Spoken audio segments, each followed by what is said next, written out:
Police near Detroit are still searching for Teamsters boss Jimmy Hoffa's remains. They've discovered 2 slabs of concrete at a property that used to belong to a mob. For nearly 5 decades, it was the case that refused to die.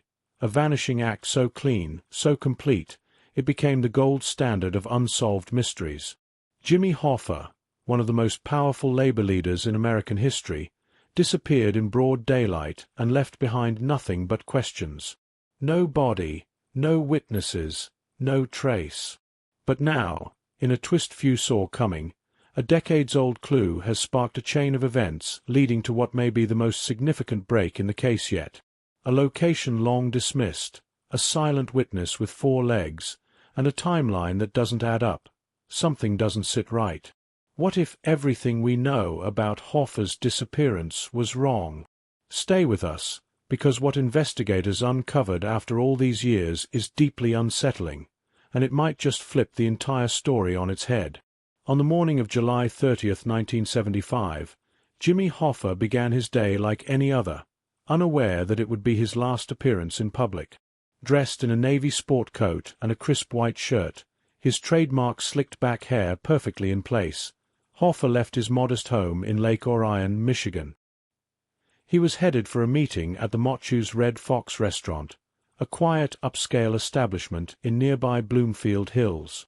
The meeting was reportedly with known figures tied to the mob, and Hoffa, once the most powerful labor leader in America, believed it could be the key to regaining his influence over the Teamsters Union.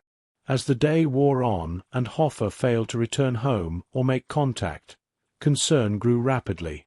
By evening, his car, a maroon 1974 Lincoln Continental, was found abandoned in the restaurant's parking lot. The vehicle's engine was cold, there were no signs of forced entry or struggle, and Hoffa's wallet, briefcase, and personal items were missing. His keys were gone too, and no witnesses came forward to report seeing anything unusual. The parking lot surveillance, if it existed, was either non-existent or unhelpful. It was as if Hoffa had vanished into thin air. The assigned scene was suspiciously sterile. No footprints, no blood, no glass fragments. Nothing scintillating about it could indicate a fight or even an exit. The investigators quickly realized the oddest situation: a public disappearance of a public figure at a time when they were alive, with a graveyard-quiet crime scene. The sheer absence of physical evidence infuriated the authorities and opened up the floodgates for speculation. At the time, forensic technology held limits, with the result that eyewitnesses or solid clues had the case hitting a roadblock just about immediately. But then, news about Hoffa's vanishing traveled across the continent, incident by incident. Within hours, it became a national news headline, eating miles on TV news, newspapers, and radio. One among America's favorite sons, Hoffa represented a labor idol and carried multifaceted meanings: revered, feared, approachable, and incomprehensible. All raising questions suddenly drew possibilities about a roiling public interest, wild prophecies, and had turned the matter into something other than that by the time 24 hours had passed. Hoffa's disappearance transformed very quickly from a missing persons case to what might very well become one of the most notorious unsolved mysteries in American history. But to understand why Hoffa's disappearance sent shockwaves through the nation, you first need to know just how much power, and how many enemies, he had. Jimmy Hoffa's journey from working-class obscurity to national prominence is one of the most dramatic ascents in American labor history. Born in 1913 in Brazil, Indiana, Hoffa grew up in a struggling household after his father died when he was young. By his teenage years, he was already immersed in the world of labor organizing, known for his toughness, persuasive voice, and unrelenting drive.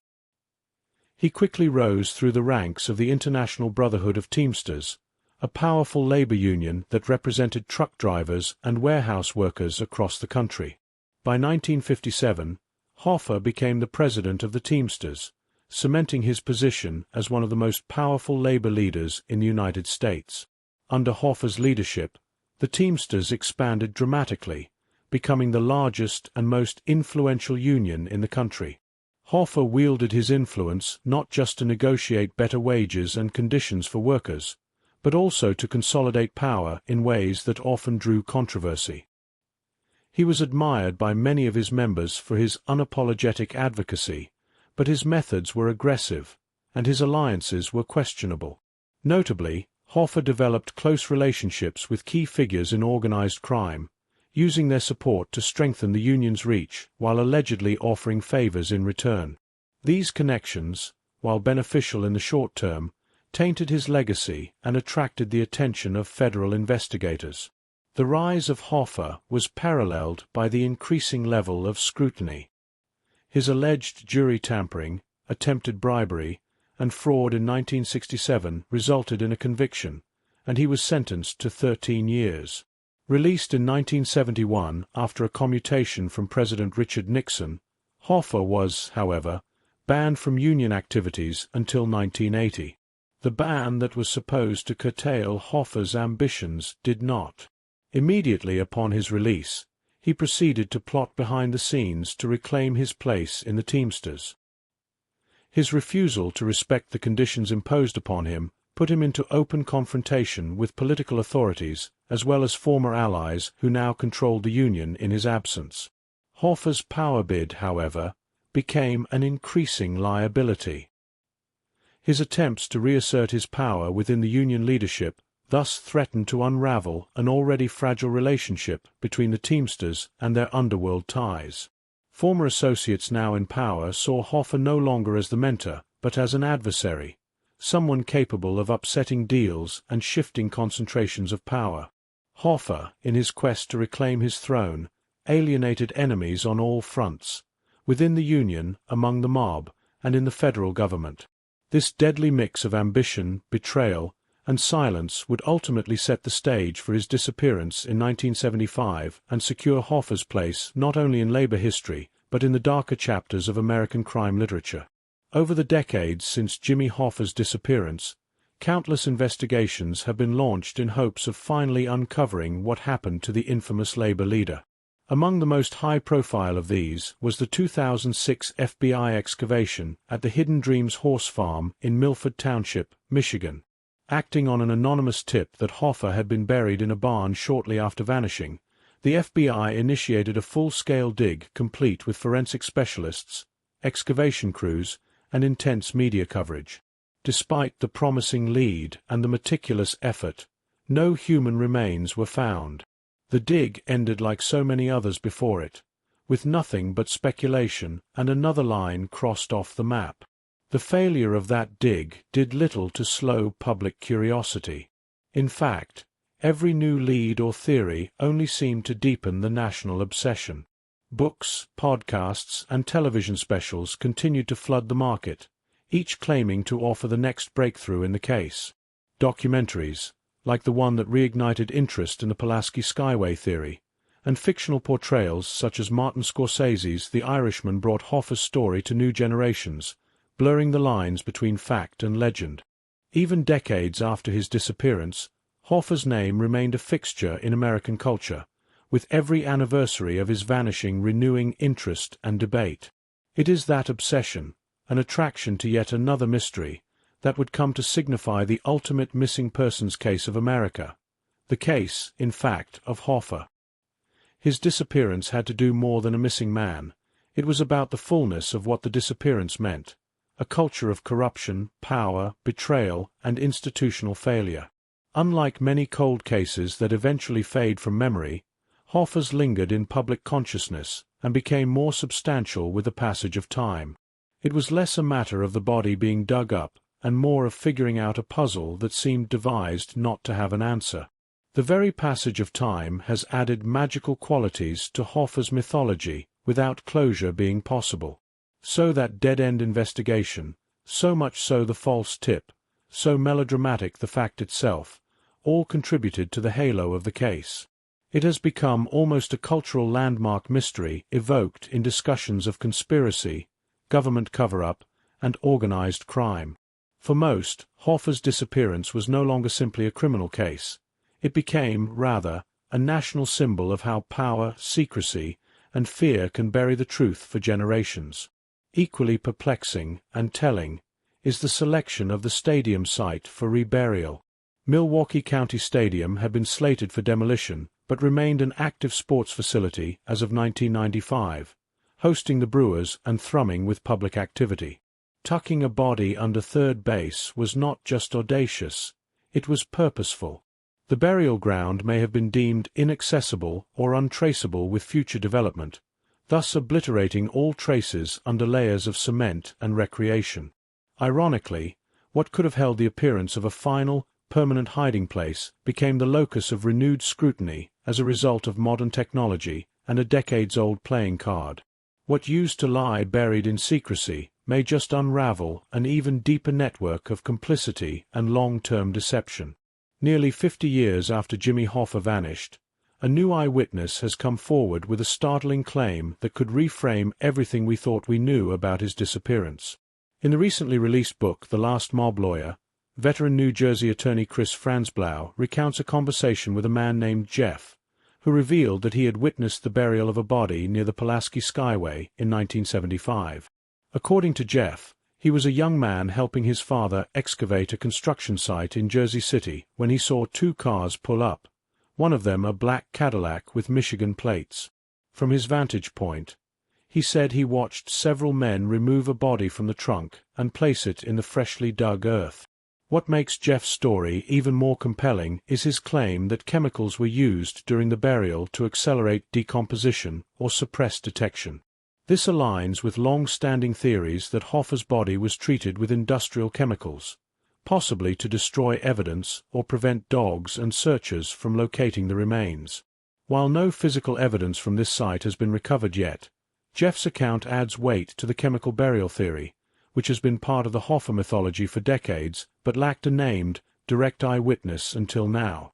When asked why he had kept the story to himself for so long, Jeff's answer was chilling in its simplicity. Everybody's dead now. For decades, fear of retaliation or being sucked into the orbit of powerful figures, many allegedly connected with organized crime, kept him silent. Not until much time had passed and many of the main players were dead did Jeff consider it safe to tell about what he saw. This indicates just how much fear and secrecy have permeated this environment surrounding Hoffa's disappearance, and the lasting influence of the networks suspected of being behind it. Another reason Jeff had chosen to confide in Franzblau was the lawyer's basic background in organized crime defense.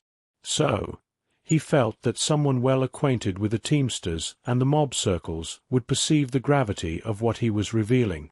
Franzblau, still an active barrister at 93, included this in his book and courted his readership in the pursuit of truth. Whether this account by Jeff gives rise to a new dig or fades away into yet another thread of the Hoffa tapestry, this is the first credible, detailed eyewitness account to be tied to a specific burial event, thereby injecting an immediate urgency into a case long thought to be buried. For nearly 50 years, Gabe Brigaglio has lived under the shadow of suspicion as one of the last-named suspects in the disappearance of Jimmy Hoffa. But now, at age 85, he has a powerful ally, Congressman Jeff Van Drew of New Jersey, who is publicly calling for Brigaglio's exoneration. Van Drew has submitted a formal request to U.S. Attorney General Merrick Garland, urging the Justice Department to issue a letter of clearance that would officially declare Brigaglio had no involvement in Hoffa's presumed homicide. "This man has been a victim for half a century," Van Drew declared. "He did nothing wrong."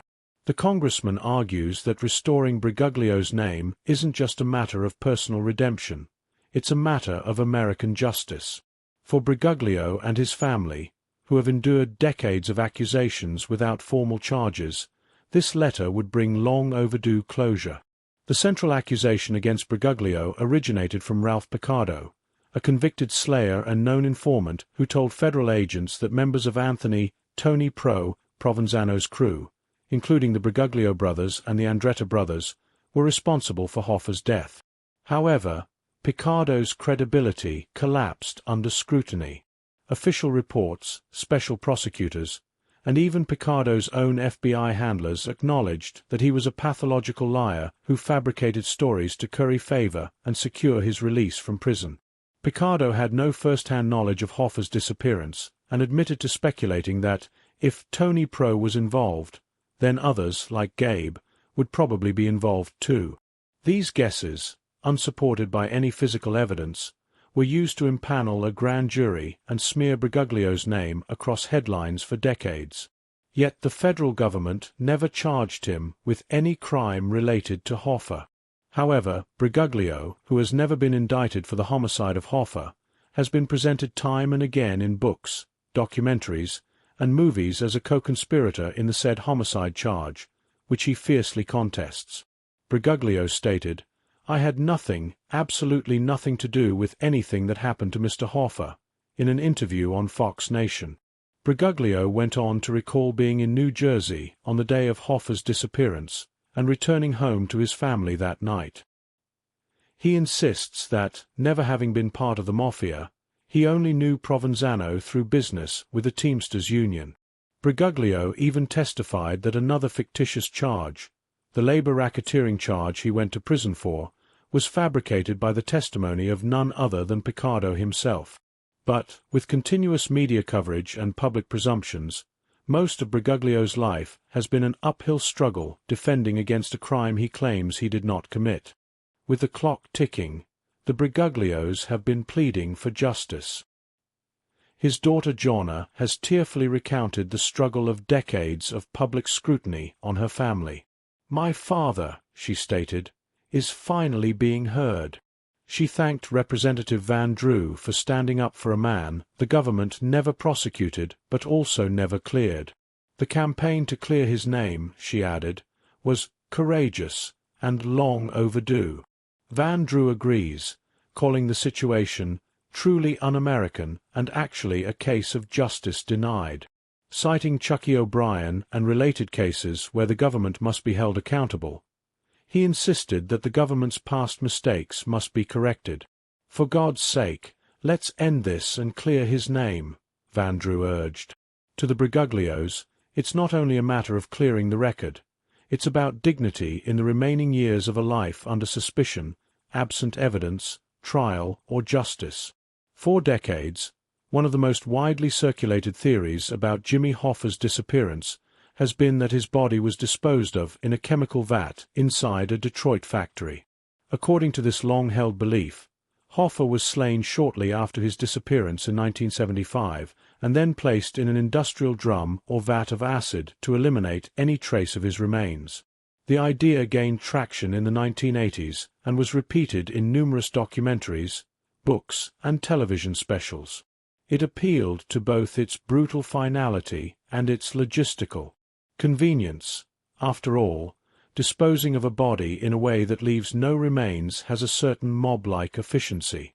Former mobsters and informants occasionally referenced this possibility in passing, although none offered concrete evidence or first-hand confirmation.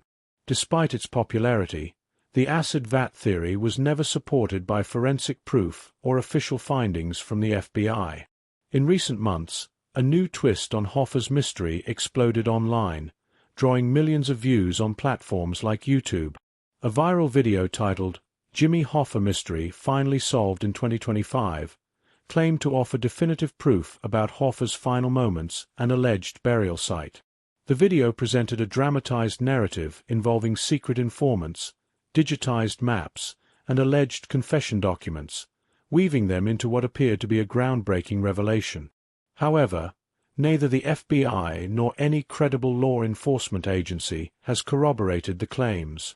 Investigators close to the case were quick to label the video speculative at best and misleading at worst. As with many sensational digital claims, the video lacked verifiable sourcing and relied heavily on recycled rumors rather than new, independently confirmed evidence.